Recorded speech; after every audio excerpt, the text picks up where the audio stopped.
बिजली बनाने के दावेदार हुकूमत बिजली का तरसीली निज़ाम संभालने में मुकम्मल तौर पर नाकाम हो गई।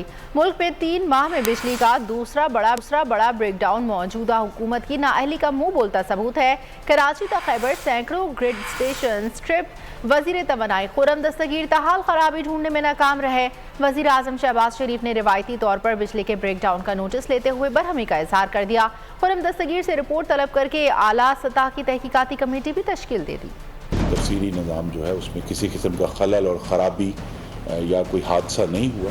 बिजली का तरसीली निज़ाम महफूज है। कुछ बिजली जो है वो बलूचिस्तान में बहाल की है और कुछ बिजली पंजाब के जनूब में भी बहाल की है। कराची इलेक्ट्रिक को जुज़वी तौर पर बड़े महदूद पैमाने पर उन्होंने भी अपनी बहाली का आगाज़ कर दिया है और अनकरीब वहाँ भी जैसे जैसे नेशनल ग्रिड बहाल होगी हम उसको लेकर आगे चलेंगे।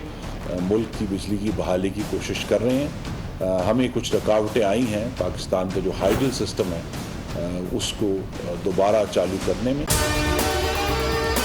और अगर आपको हमारी ये वीडियो पसंद आई है तो लाइक पर क्लिक कीजिए। 2022 बहुत सारे तोहफे भी देखे गया पाकिस्तान की आवाम को। पाकिस्तान की आवाम को एक तोहफा ये दिया कि आवाम को पता चल गया कि पाकिस्तान का मीडिया क्या है। साल 2022 में सबसे ज्यादा देखे जाने वाला चैनल बोल न्यूज रहा नंबर 1। हमने बहुत सारे शोज और ट्रांसमिशंस की। पूरा साल मुसलसल जदोजहद में निकल गया कि ये वोट ऑफ कॉन्फिडेंस के पीछे कौन लोग थे। तोड़े रेटिंग के सभी रिकॉर्ड। सोशल मीडिया पर भी सबसे ज्यादा तेजी से 2.4 बिलियन व्यूज का संगे मील अबूर किया। एंकर्स को भी आवाम में सबसे ज्यादा मकबूलियत मिली और सोशल मीडिया पर भी बोल रहा सब पर भारी। सब्सक्राइब करें और बेल दबाएं ताकि कोई खबर रह न जाए।